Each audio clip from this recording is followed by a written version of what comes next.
બધાને નમસ્તે. હું હિમાંશુ જોશી શ્રી લાભુભાઈ ત્રિવેદી એન્જિનિયરિંગ કોલેજ રાજકોટમાં અભ્યાસ કરાવું છું.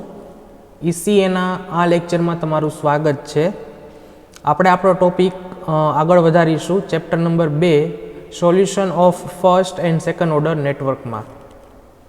તો આજનો આપણો ટોપિક છે એ છે રિસ્પોન્સ ક્લાસિફિકેશન. રિસ્પોન્સ એટલે થશે આઉટપુટ. તો આપણે આજે આ ટોપિકમાં ભણવાનું છે કે આઉટપુટને આપણે કઈ રીતે ક્લાસિફાઈ કરી શકીએ.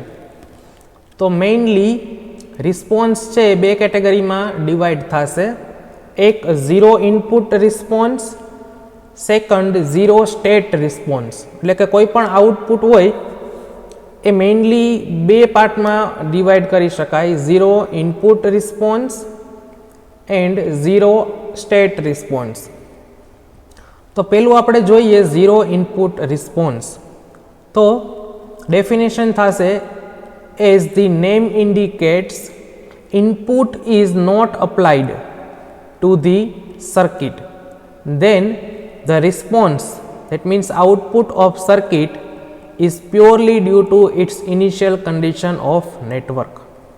ઝીરો ઇનપુટ રિસ્પોન્સ એટલે કે એવો રિસ્પોન્સ કે જેમાં તમે કોઈ ઇનપુટ નથી આપતા, તો એ ઇનપુટ વગર તમને જે આઉટપુટ મળે છે એને કહેવાશે ઝીરો ઇનપુટ રિસ્પોન્સ. તો આ કન્ડિશનમાં તમે કદાચ ઇનપુટ ના આપો તો તમને આઉટપુટ કઈ રીતે મળે? તો એમાં આપણે એવું કહી શકીએ કે એમાં તમને આઉટપુટ મળે છે due to initial condition. Zero input રિસ્પોન્સમાં તમને જે આઉટપુટ મળે છે purely based on initial condition છે. મતલબ કે નેટવર્કમાં જે ઇન્ડક્ટર અને કેપેસિટર જે અગાઉથી એનર્જાઇઝ થયેલા હોય અને તમે સર્કિટમાં કાંઈ ઇનપુટ ન આપો અને તમે સ્વિચ ક્લોઝ કરો, તો તમને એ જે ઇન્ડક્ટર અને કેપેસિટરની અક્રોસમાં જે એનર્જી રહેલી છે એના બેઝ ઉપર તમને આઉટપુટ મળે છે. તો here initial condition are not zero. એટલે કે જો ઇનિશિયલ કન્ડિશન ઝીરો હોય ને તમે કાંઈ ઇનપુટ ના આપો તો તમને કંઈ આઉટપુટ મળે નહીં.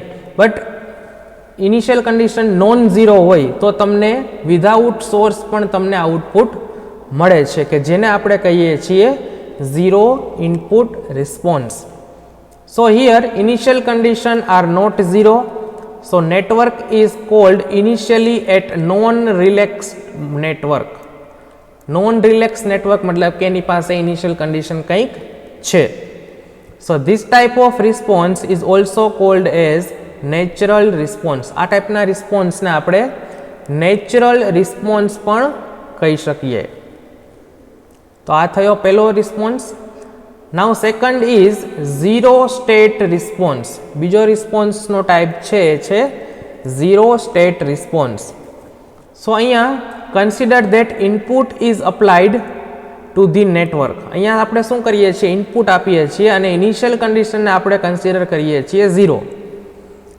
તો એ ટાઈપના રિસ્પોન્સને કહેવાશે ઝીરો સ્ટેટ રિસ્પોન્સ. મતલબ કે ઇનિશિયલી કંઈ તમારી પાસે વેલ્યુ નથી, તમારી પાસે જે સોર્સ અવેલેબલ છે એ જ તમે નેટવર્કને આપો છો અને તમે આઉટપુટ મેઝર કરો છો. તો એ ટાઈપના રિસ્પોન્સને કહેવાશે ઝીરો સ્ટેટ રિસ્પોન્સ, કે જેમાં આપણે ઇનિશિયલ કન્ડિશનને ઇગ્નોર કરીએ છીએ. ઇનિશિયલ કન્ડિશન કેવી છે? એમાં zero. So here response of network to the applied input is called zero state response. એટલે કે નેટવર્કમાં તમે જે ઇનપુટ આપો છો અને એના બેઝ ઉપર તમને જે આઉટપુટ મળે છે એને કહેવાશે ઝીરો સ્ટેટ રિસ્પોન્સ. સો ઇનિશિયલ કન્ડિશન આ કેસમાં રહેવાની છે ઝીરો, અને ઇનિશિયલ કન્ડિશન ઝીરો રહેશે તો નેટવર્કને આપણે કહેશી relax network. Initial condition zero ના હોય તો નોન રિલેક્સ નેટવર્ક કહેવાય, અને જો ઇનિશિયલ કન્ડિશન ઝીરો હોય તો એવા નેટવર્કને રિલેક્સ નેટવર્ક કહીશું. સો in this case applied input force the network to produce the output. એટલે કે આ કેસમાં આઉટપુટ છે એ પ્યોરલી ઇનપુટના બેઝ ઉપર હશે. તમે જે અમાઉન્ટમાં ઇનપુટ આપશો એના બેઝ ઉપર તમને આઉટપુટ મળશે. તો એટલા માટે આપણે આને ફોર્સ રિસ્પોન્સ પણ કહીએ છીએ, કે નેટવર્ક છે એ ફોર્સ કરે છે, સોર્સ છે એ નેટવર્કને ફોર્સ કરે છે આઉટપુટ પ્રોડ્યુસ કરવા માટે. બરોબર. ઇનપુટ છે એ ફોર્સ કરશે નેટવર્કને આઉટપુટ પ્રોડ્યુસ કરવા માટે, એટલા માટે એને ફોર્સ રિસ્પોન્સ પણ કહેવામાં આવે છે. તો ટોટલ રિસ્પોન્સ કેટલો મળે નેટવર્કનો?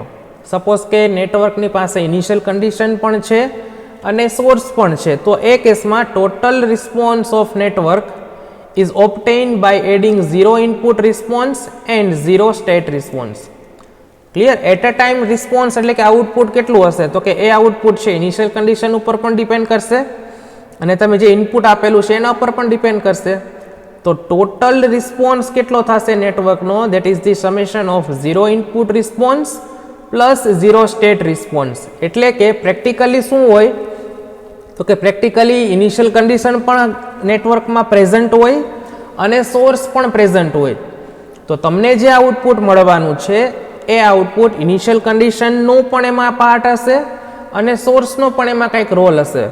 તો ટોટલ રિસ્પોન્સ કેટલો થશે? તો total response of network is equal two 0 input response plus 0 state response.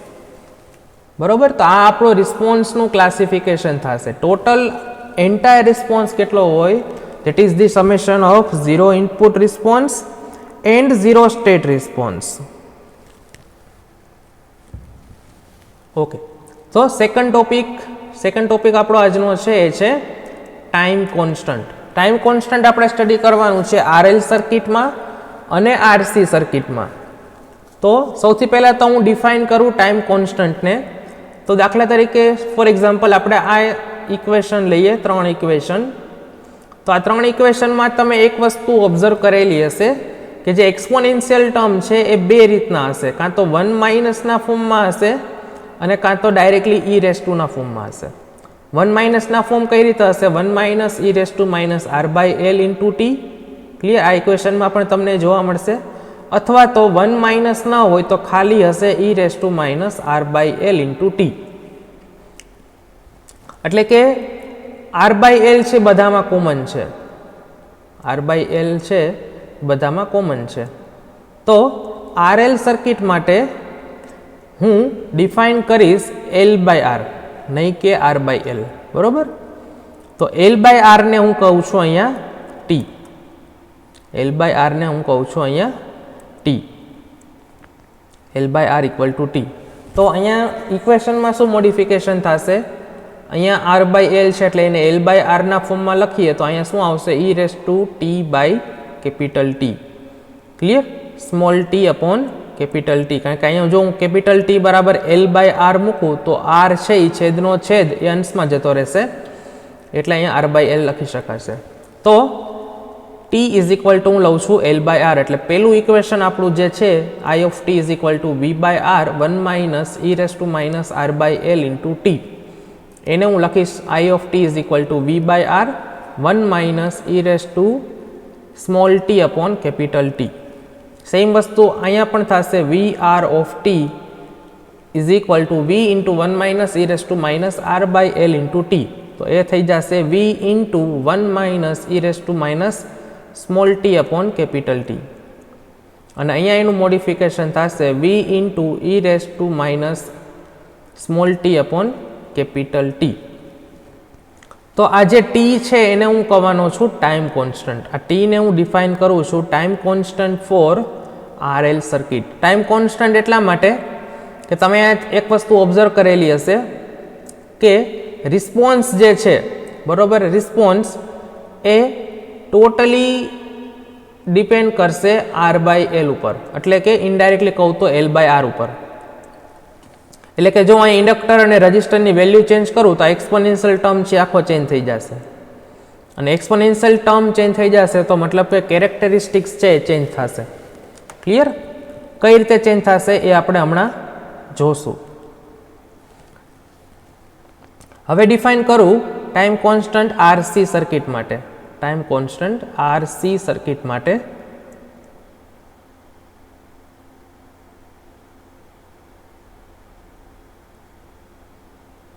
તો RC સર્કિટના તમે જે ઇક્વેશન જોયા એમાં RC છે ડાયરેક્ટલી મલ્ટીપ્લાય થઈને અહીંયા આવે છે ડિનોમિનેટરમાં. તમે e રેસ ટુ વાળું ટર્મ જુઓ તો t/rc થશે અને 1 માઇનસ વાળું ટર્મ જુઓ તો 1 માઇનસ e⁻t/rc થશે. તો અહીંયા હું ટાઈમ કોન્સ્ટન્ટને ડિફાઇન કરું છું r ઇન્ટુ c દ્વારા. RC સર્કિટ માટે ટાઈમ કોન્સ્ટન્ટને ડિફાઇન કરીએ છીએ r ઇન્ટુ c અને RL સર્કિટ માટે ટાઈમ કોન્સ્ટન્ટ થશે L/R.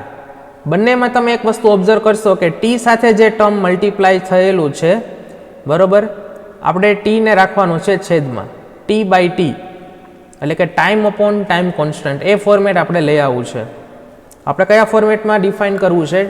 Time upon time constant. તો અહીંયા હું છેદમાં t લઉં તો t બરાબર થશે L/R અને અહીંયા પણ જો હું છેદમાં t લઉં, બરોબર, ડિનોમિનેટરમાં હું t લઉં તો એ t બરાબર થશે અહીંયા RC. તો RC સર્કિટ માટે ટાઈમ કોન્સ્ટન્ટની વેલ્યુ છે r ઇન્ટુ c અને RL સર્કિટ માટે ટાઈમ કોન્સ્ટન્ટની વેલ્યુ છે L/R. હવે ટાઈમ કોન્સ્ટન્ટ આપણને કઈ રીતે હેલ્પફુલ થશે? સપોઝ કે આ નોટેશન તમે આપેલું છે t બરાબર L/R અને t બરાબર RC, એના પરથી તમને કઈ કઈ ઇન્ફોર્મેશન મળશે? તો એના માટે આપણે ગ્રાફ જોઈએ. સપોઝ કે હું આ ઇક્વેશન લઉં છું, એક equation VL of t is equal to V into e⁻t/t.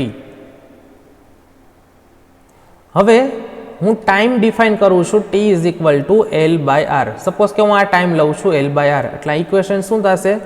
VL of t is equal to V into e⁻t/t, એટલે કે V into e⁻1 અને e⁻1 તમે કેલ્ક્યુલેટરમાં એને કેલ્ક્યુલેટ કરશો એટલે તમને મળશે 0.3679 into V. તો આના પરથી મને શું ઇન્ફોર્મેશન મળશે કે સપોઝ કે જો ટાઈમની વેલ્યુ અથવા તો ટાઈમ છે એ ટાઈમ કોન્સ્ટન્ટ જેટલો હોય, અહીંયા આપણે શું લીધું છે? ટાઈમને લીધો છે ટાઈમ કોન્સ્ટન્ટ બરાબર, એટલે આપણને અહીંયા મળેલા છે e⁻1, એટલે e⁻1 બરાબર થશે 0.3679. તો ટાઈમ કોન્સ્ટન્ટને હવે કઈ રીતે ડિફાઇન કરાય? તો for RL circuit voltage decreased to 36.79 of its initial value after a time equal to 1 time constant. બરોબર, તો આ જે 36.79 આને તમે પર્સન્ટેજમાં કન્વર્ટ કરશો તો શું થશે? 36.79. મતલબ કે જે ઇનિશિયલ વેલ્યુ છે, સપોઝ કે ઇનિશિયલ વેલ્યુ છે 1, તો ઇનિશિયલ વેલ્યુથી 36.79 જેટલું મેગ્નિટ્યુડ ઘટવા માટે જે ટાઈમ લાગે એને આપણે કહેશી 1 ટાઈમ કોન્સ્ટન્ટ. એ ઇન્ટરવલને આપણે કહેશી 1 ટાઈમ કોન્સ્ટન્ટ. મતલબ કે આ 36.79 પહોંચવા માટે કેટલો ટાઈમ લીધો? તો કે L/R ના રેશિયા જેટલો, L/R ના રેશિયો જેટલો. તો એ જે ટાઈમ કોન્સ્ટન્ટ છે, એ જે ઇન્ટરવલ છે, એને આપણે કહેશી 1 ટાઈમ કોન્સ્ટન્ટ. આ વાત થઈ RL સર્કિટ માટે. સેમ પેરામીટર યુઝ થશે RC સર્કિટ માટે. તો અહીંયા આપણે RC સર્કિટ માટે સપોઝ કે હું આ ઇક્વેશન લઉં છું e⁻t/t, 1 માઇનસ e⁻t/t માટે. તો એમાં હું ટાઈમ લઉં છું time t equal to RC જેટલો. તો શું થશે? e⁻t/t, એટલે અહીંયા થશે 1 માઇનસ e⁻1. તો 1 માઇનસ e⁻1 બરાબર 0.3679. તો 1 માઇનસ 0.3679 કરીએ એટલે આપણને મળશે 0.6321. તો અહીંયા આપણે RC સર્કિટ માટે ટાઈમ કોન્સ્ટન્ટ ડિફાઇન કરીએ તો for RC circuit voltage reach to 63.21 of its final value after a time interval equal to 1 time constant. મતલબ કે સપોઝ આઉટપુટ છે એ 1 છે, તો એ 1 ના 63.21 સુધી પહોંચવા માટે જેટલો ટાઈમ લાગે છે, 63.21 સુધી એટલા પર્સન્ટેજ સુધી પહોંચવા માટે જે ટાઈમ લાગે છે એને આપણે કહેશી ટાઈમ કોન્સ્ટન્ટ RC. એટલે કે જો મેં ટાઈમ t બરાબર આના જેટલો લઉં, R ઇન્ટુ C જેટલો ટાઈમ લઉં, તો આઉટપુટનું 63.21 પહોંચતા માટે મારે 1 ટાઈમ કોન્સ્ટન્ટ જેટલો ટાઈમ લાગશે. તો હવે આ ટાઈમ કોન્સ્ટન્ટ આપણે ડિફાઇન કરીએ છીએ તો એનાથી આપણને યુઝ શું થાય છે, આનો આપણે ઉપયોગ શું? બરોબર, અને આપણે જે સ્ટાન્ડર્ડ લીધું, આપણે અહીંયા RL માટે આપણે સ્ટાન્ડર્ડ લીધું 36.79 આરસી માટે આપણે સ્ટાન્ડર્ડ લીધું 63.21. તો આનો આપણે યુઝ શું? તો પહેલી વસ્તુ તો એ થશે કે 36.79 તમને મળ્યા ક્યારે? તો તમે જ્યારે L/Rનો રેશિયો એને ટાઈમ બરાબર લીધું ત્યારે, અને અહીંયા તમે ટીને તમે R ઇન્ટુ Cના મલ્ટિપ્લિકેશન બરાબર લીધું ત્યારે તમને આ પેરામીટર મળ્યા. મતલબ કે આ L/R અને RC શું બતાવે છે? તો એ આપણને નેટવર્કની કેરેક્ટરિસ્ટિક્સ બતાવે છે. નેટવર્કની કેરેક્ટરિસ્ટિક્સ બતાવે છે. મતલબ કે તમે L અને R ની વેલ્યુ ચેન્જ કરો એટલે તમારો આખો ગ્રાફ છે એ ચેન્જ થઈ જશે. અહીંયા તમે R અને C ની વેલ્યુ ચેન્જ કરો એટલે તમારો આખો ગ્રાફ છે એ ચેન્જ થઈ જશે. મતલબ કે સર્કિટમાં ચાર્જિંગ અને ડિસ્ચાર્જિંગ તમારે સ્ટડી કરવું હોય તો એ ચાર્જિંગ અને ડિસ્ચાર્જિંગ કેના પર ડિપેન્ડ કરશે? તો એ ડિપેન્ડ કરશે સર્કિટના ઇન્ટરનલ પેરામીટર RC અને RL ઉપર. આની વેલ્યુ ચેન્જ કરો એટલે આ ગ્રાફનો જે શેપ છે એ ચેન્જ થઈ જશે. બરોબર? RL ની વેલ્યુ ચેન્જ કરો એટલે ગ્રાફનો છે શેપ ચેન્જ થઈ જશે. RC ની વેલ્યુ ચેન્જ કરો એટલે ગ્રાફનો શેપ છે એ ચેન્જ થઈ જશે. તો આને કહેવાશે ટાઈમ કોન્સ્ટન્ટ. આના પરથી આપણને સર્કિટના બિહેવિયર શું છે, સર્કિટનું સ્ટડી શું છે એ તમારે સ્ટડી કરવું હોય તો તમારે ટાઈમ કોન્સ્ટન્ટનું સ્ટડી કરવું પડે.